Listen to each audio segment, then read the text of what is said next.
Goeiemôre, hier vanaf uit Kuruman in Noord-Kaap. Ek is Philip van Vuuren en ek is verbonde aan ons Oasis gemeente en ek wil vir u vanmôre begroet in die naam van die Vader, die Seun en die Heilige Gees.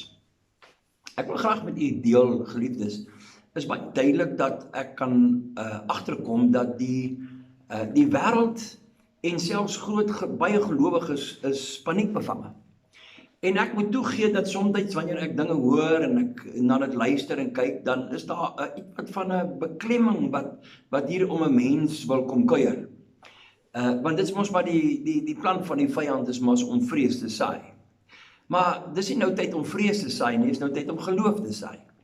En ek lees in die Bybel waarin Jesus in Handelinge 1 vers 6 kom die disippels en die Bybel sê, of die wat by mekaar gekom het, vra hom toe en sê, Here, gaan u in hierdie tyd die koninkryk vir Israel weer oprig? En Jesus antwoord hulle in vers 7. Hy sê, dit kom julle nie toe om die tye of geleenthede te weet wat die Vader deur sy eie mag bepaal het nie. Ons leef in 'n tyd van baie voorspellings. Nou die dag het ek gesien dat iemand verkondig en sê, Jesus gaan nie nou kom nie, maar hy reken dit gaan nie by 2024, 2026 kom.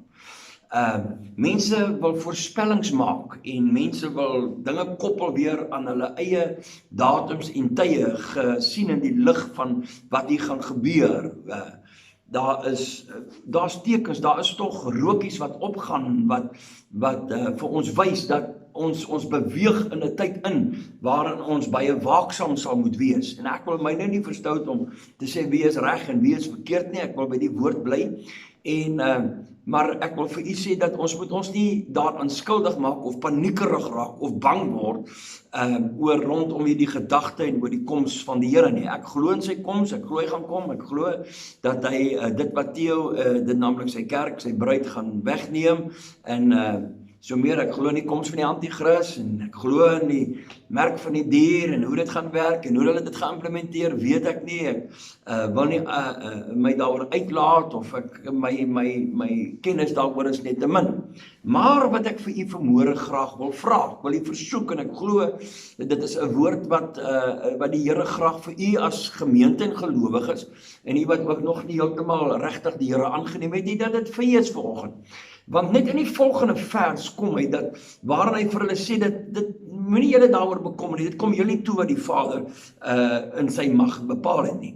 Nou, wat het die Vader in sy mag bepaal? Nou, wanneer jy gaan kyk in Matteus hoofstuk 24 vers 36, dan kom dieselfde min of meer die woorde wat Jesus sê, maar van die dag en die uur weet niemand nie, ook die engele van die hemel nie, maar net my Vader alleen. En dan vertel Jesus vir hulle hoe dit gegaan het in die dag van Noag, hoe hulle geëet en gedrink het, en hulle het lekker aangegaan en asof daar niks gebeur het. Ek dank net die Here dat ek dink daar is weer 'n aspek aangewakker in dat gelowiges weer moet kan sien en dat die wêreld dit eintlik moet hoor, dat daar tog 'n wederkoms is en dat Jesus gaan kom en dat ons tog reg moet maak en dat daar keuses gemaak moet word rondom saligheid. Maar wat ek graag vir u wil so bietjie mee wil bemoedig, en dit is dat ons moet ook die Heilige Gees in hierdie omstandighede inbring en erken.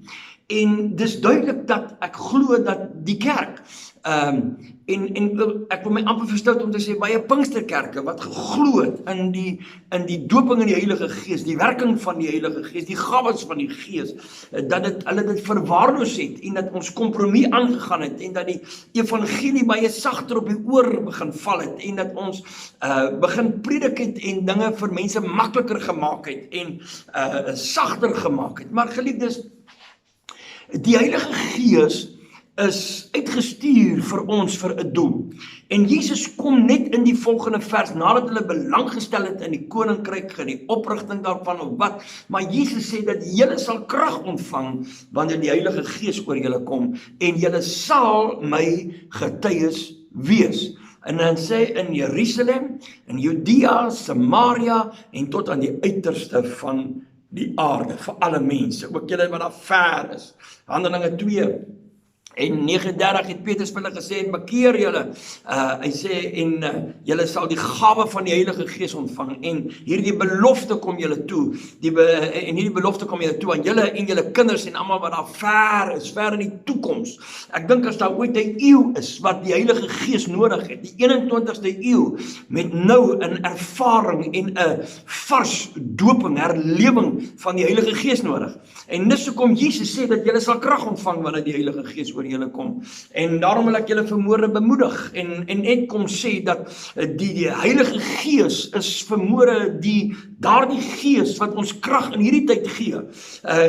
Die Heilige Gees gee ons die kennis, hy gee ons die vermoë, hy salf ons om die dinge van God te verstaan en te absorbeer. En daarom is dit belangrik om die Heilige Gees naby jou te hê, in jou te hê, in gesprekvoering met hom te hê. Jy sal altyd die getuienis van die Heilige Gees het in 'n sekere saak. Nou, my vraag aan u is dat, het jy die Heilige Gees? Ken jy die Heilige Gees? Want hierdie Gees wil jou bekragtig, hy wil jou bekragtig in jou intellektuele vermoë, hy wil jou bekragtig dat jy dinge kan absorbeer en verstaan, hy wil jou gees oopmaak, hy wil jou vermoë aandoen in jou moedeloosheid, in jou desperaatheid. Ek sien gelowiges wat desperaat is, wat nie weet nie, hulle weet nie van die Heilige Gees, weet nie van die doping in die Heilige Gees nie.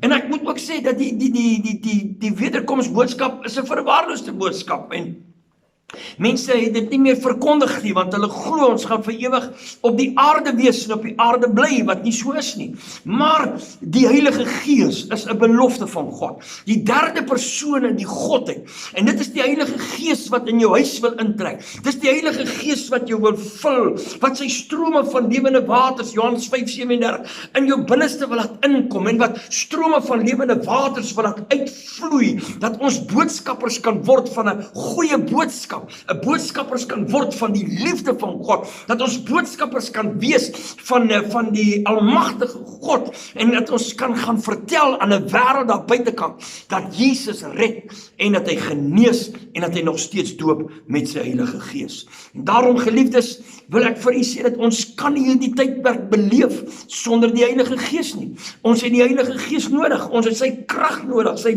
dynamos krag nodig. En hoe dit ook sy is, en ek wil nie daarop uitbrei, dis nie my doel vir hierdie geleentheid nie, maar daar's tekens in die doping in die Heilige Gees. Daar's gawes wat saam met die Heilige Gees gaan. Ons wil altyd die gawes binne in die kerk gebruik het, binne in die gebou gebruik, maar die Here wil ons so aandoen met krag, dat ons gawes sal hê wat daar buitekant ook by die wêreld sal gaan werk.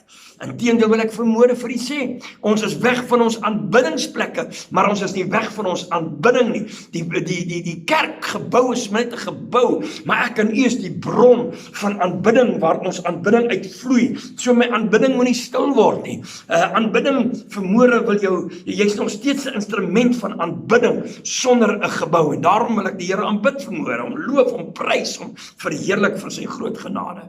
My vraag aan u vanmôre is, tot watter mate het jy die Heilige Gees in jou lewe teenwoordig? En hoe is jy ingestel oor die Heilige Gees? Praat jy met hom? Luister jy na hom? Lees jy van hom?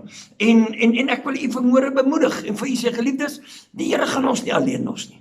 Dis nie 'n tyd wat ons nou moet bang raak nie. Dis nou 'n tyd wat ons bekragtig moet word. Ek glo dis 'n tyd van bekragtiging van die Heilige Gees.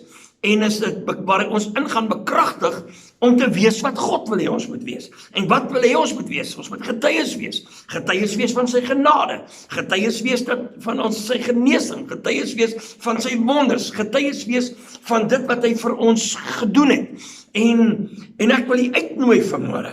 Laat toe dat die Heilige Gees oor jou vaardig word. Laat toe dat die Heilige Gees net nou daar in jou sitkamer, waar in jou kamer lê, waar jy luister. Sê, Heilige Gees, kom oor my. Heilige Gees, raak my aan. Ja, ek weet, jy die Heilige Gees binnekant in nie. Maar jy weet, ons is maar beperk tot die Heilige Gees binne in ons. Maar ons gee ook nooit ag op wat regtig binne in ons is nie. So, ek wil jy uitnooi en sê, mense, die Gees is in jou, maar die Gees is ook om jou. Die Gees wil jou clothe, hy wil jou toemaak, hy wil jou oortrek met sy krag. En ek wil hier vanmôre oor jou profeteer en sê, ontvang die krag van die Heilige Gees. Ontvang die krag van die Heilige Gees wat jou moedeloosheid absoluut oorweldig en dat jy weer energie kry. Ontvang die krag van die Heilige Gees dat jy die kennis kan kry wat nodig is. Ontvang die krag van die Heilige Gees dat jy genesing kan ontvang in jou liggaam. Julle sal krag ontvang wanneer die Heilige Gees oor julle kom. Nooi hom weer in jou huis. Nooi hom weer in u wat lang gevul is met die Heilige Gees. Dit verwaarloos en sê, Here, gee dit vir my. Here, bring hom weer vir my. Werk weer in my. Deel in my. Gee my weer opnuut net die bewustheid van die Heilige Gees, want dit is dit wat ons gaan deurdra, dis dit wat ons gaan deurhelp, dis die Heilige Gees. Ons gaan nie verloor nie, ons gaan nie verloor nie, ons is oorwinnaars, deur die bloed van Jesus Christus, ons is oorwinnaars deur sy woord, ons is oorwinnaars deur sy Heilige Gees. Geliefdes, gebruik hierdie tyd, om net weer gevul te wees met die krag van die Heilige Gees. Maar julle sal krag ontvang, wanneer die Heilige Gees oor julle kom. Ek spreek vanmôre oor jou sy krag, sy seën, sy heerlikheid. Wees bedag, mense. Maak jou lamp vol met geestelike olie. Maak jou lamp vol met sy woord. Laat daar weer 'n nuwe lig in jou skyn, sodat wanneer ons weer saamkom eendag en ons weer gemeenskap kan hê, dat ons saam in fellowship sal wees en kan weet. Die Here het jou aangedoen. Moenie leeg uit jou huis uitstap eendag as ons nou gaan uitkom nie. Moenie geestelik veragter nie. Nee, dierbares. Nou is die tyd van welbehae. Nou is die tyd van die liggaam van Jesus wat 'n mandaat het om die evangelie van Jesus te kan verkondig, soos nog nooit van tevore nie. Julle sal krag ontvang wanneer die Heilige Gees oor julle kom. Mag sy genade met jou wees deur hierdie dag. In Jesus naam seën ek jou. Amen.